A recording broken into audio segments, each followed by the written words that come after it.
Hi friends, எல்லோருக்கும் வணக்கம். எல்லோரும் எப்படி இருக்கீங்க? நல்லா இருக்கீங்களா? இன்றைக்கி அந்த கதையோட அடுத்த பகுதி தான் பார்க்க போகிறோம். அதுக்கு முன்னாடி நீங்கள் செய்ய வேண்டிய விஷயம் என்ன அப்படின்னு கேட்டிங்கன்னா, மறக்காம நம்ம சேனலை சப்ஸ்கிரைப் பண்ணிக்கோங்க.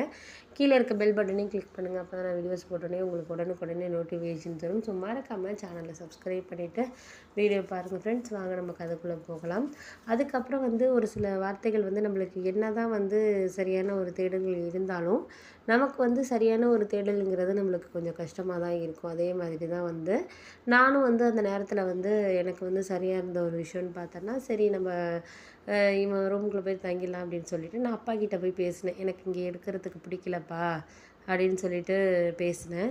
அதுக்கப்புறம் அவர் என்ன சொன்னார்னா, ஏன் இப்போ திடீர்னு இந்த மாதிரி முடிவெடுத்த ராஜேஷ் அப்படின்னோடனே, எனக்கு இத்தனை நான் ஒரு வருஷமாகவே நினச்சிட்டு தான்ப்பா இருந்தேன். இருந்தாலும் எனக்கு இந்த விஷயத்த இதுக்கு மேலே உங்ககிட்ட புரிய வைக்கிறதுக்கு என்னால் முடியலை. நான் இப்போ வேண்டான்னு இவங்க சொன்னாலும் உங்களால் இவங்கள விட்டுற முடியாது. ஏன்னா உங்களுக்கு அவங்க ஃபேமிலி ஆகிட்டாங்க. உங்களுக்குன்னு இங்கே ஒரு குழந்தை இருக்குது. அப்படிங்கிறப்போ நீங்கள் அம்மா இறந்து ஒரு வருஷத்துலேயே கல்யாணம் பண்ணிக்கிட்டீங்க. அது உங்களோட லைஃபு. அதை நான் கேட்குறதுக்கு எனக்கு அனுமதி கிடையாது. எனக்கு அதில் விருப்பமும் இல்லை. ஆனால் நான் இதுக்கப்புறம் எனக்கு இங்கே வீட்டில் இருக்க பிடிக்கல. நான் ஹாஸ்டலில் ஜாயின் பண்ணிக்கிறேன், ஒர்க் பண்ணிக்கிறேன். நீங்கள் என்னமோ ஃபீஸ் எல்லாம் கட்ட வேணாம் அந்த வருஷத்துக்குலாம். நானே பார்த்துக்கிறேன் பையனை லைஃப் அப்படின்னு சொல்லிட்டு நான் இங்கே இருக்கிற எங்கள் அப்பா வேண்டான்னு தான் சொன்னார். அவருக்கு கொஞ்சம் மனசு கஷ்டமாயிட்டு. இருந்தாலும் வேறு அவங்க ஒய்ஃப் 2வது ஒய்ஃபையும் எதுவும் சொல்ல முடியாது. ஏன்னா அவங்க தான் இப்போ அவர் லைஃப்னு நினச்சிக்கிட்டு இருக்காரு. அவங்க பேசியே எல்லா விஷயத்தையும் மாற்றி வச்சுட்டாங்க. அதுக்கப்புறம் அந்த விஷயத்துலையும் நாங்கள் அதுக்கப்புறம் அவங்கள நிரூபிக்க விரும்பலை. சரி ஓகே அப்படின்னு சொல்லிட்டு நாங்கள் சரின்னு சொல்லிட்டு நான் கிளம்பிட்டேன். கிளம்புறப்ப நான் அவங்கள்ட்ட கூட சொல்ல, எங்கள் சித்திகிட்ட கூட சொல்லலை. ஏன்னா எனக்கு மனசுக்குள்ளே அவ்வளோ ஒரு வருத்தம் இருந்துச்சு. அதுக்கப்புறம் கிளம்பி நேராக அந்த பையன் இருக்கிற இடத்துக்கே வந்துட்டேன். வந்ததுக்கப்புறம் அது ஹாஸ்டலில் அந்த ப்ரொசீஜர் எல்லாத்தையும் என்னோடய டீட்டெயில்ஸ் எல்லாத்தையும் கொடுத்துட்டு அதுக்கப்புறம் ஒரு மாதம் ஃபீஸையும் கட்டிட்டேன். கட்டிட்டு வந்ததுக்கப்புறம் அந்த ரூமில் இன்னும் 2 பேர் ஒருத்தவங்க வேலை பார்க்குறவங்க, இன்னொருத்தவங்க நம்மள மாதிரி காலேஜ் ஸ்டூடெண்ட் ஃபஸ்ட் இயர் பையன்.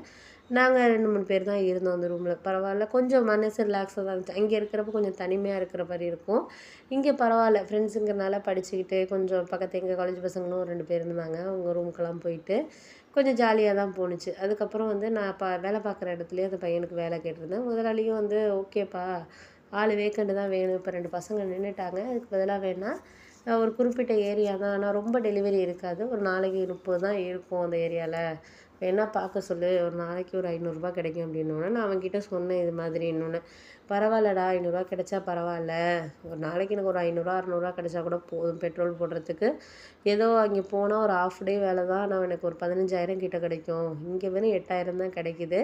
இன்னொரு ரூ. 7,000 இருந்துச்சுன்னா நான் கொஞ்சம் சேவ் பண்ணுறதுக்கு, எங்கள் வீட்டுக்கு கூட ஏதாச்சும் நான் சேவ் பண்ணி வச்சுருந்தேன்னா ஒரு மாதம் ஒரு 5,000 கூட எங்கள் அம்மாவுக்கு ஏதாச்சும் செலவுக்குனாச்சும் அனுப்பிவிடுவேன்.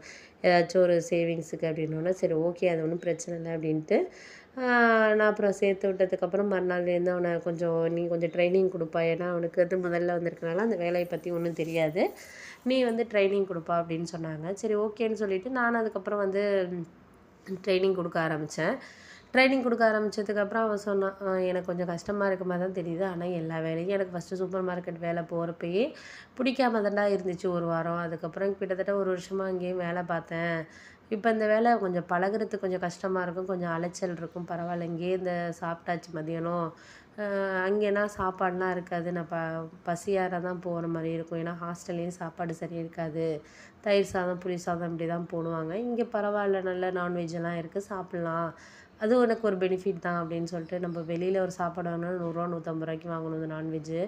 இது பரவாயில்ல அப்படின்னு சொல்லிட்டு எனக்கு கொஞ்சம் ஹாப்பியாக இருந்துச்சு. சரின்னு ஓகே அப்படின்னு சொல்லிட்டு நான் அதுக்கப்புறம் சரி நீ இதுமாதிரி 2, 3 நாள் ட்ரைனிங் உனக்கு போதும்ல அப்படின்னு அதுக்கப்புறம் சொல்லிட்டான் அந்த பையன். நானே பார்த்துக்கிறேன்டா, நீ எப்படியாச்சும் டவுட்னா மட்டும் உனக்கு நான் அந்த ஏரியாவில் ஏதாச்சும் தெரியலைன்னா சொல்லி ஃபோன் பண்ணுறேன் அப்படின்னோடனே சரின்னு சொல்லிட்டு நானும் அதுக்கப்புறம் வந்துட்டேன். இதுக்கப்புறம் இப்படியே போணுச்சு ஒரு 3, 4 மாதம் இப்படியே போணுச்சு. அதுக்கப்புறம் ஒரு செமஸ்டர் லீவ் வந்துச்சு. எனக்கு அந்த லீவு கிட்டத்தட்ட ஒரு அந்த நேரம்னு பார்த்து எங்கள் கடையும் நான் வேலை பார்த்த அந்த டெலிவரி கடையும் ஒரு 15 நாள் லீவ் விட போகிறோம்ப்பா. அவர் சொந்த ஊர் நார்த் இந்தியா சைடு.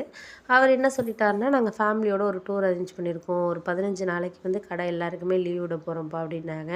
அப்போங்கன்னு பார்த்து என்னோடய செமஸ்டர் லீவும் வந்துச்சு. எனக்கு ஒரே மாதிரி மனசு கவலை ஆகிட்டு.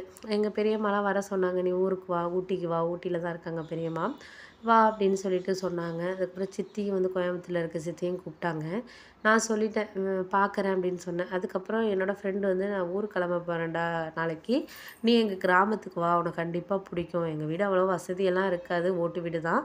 ஆனால் வந்து உனக்கு பார்க்குறதுக்கு நல்ல ஒரு கிராமத்து லைஃபும் உனக்கு கொஞ்சம் நல்லா உனக்கு சந்தோஷமான ஒரு மனநிலையை கொடுக்கும் வரியா அப்படின்னு சொல்லிட்டு கேட்டான். சரின்னு சொல்லிட்டு நானும் ஓகே அப்படின்னு சொல்லிட்டு அதுக்கப்புறம் கிளம்பிட்டேன். சரி ஃபஸ்ட்டு வந்து வேணாம் அவங்க வீட்டுக்கு எதுக்கு போயிட்டு அப்படிங்கிற மாதிரி யோசித்தேன், அவனை கஷ்டப்படுத்தக்கூடாதுன்னு. அதுக்கப்புறம் கிளம்பிட்டேன்.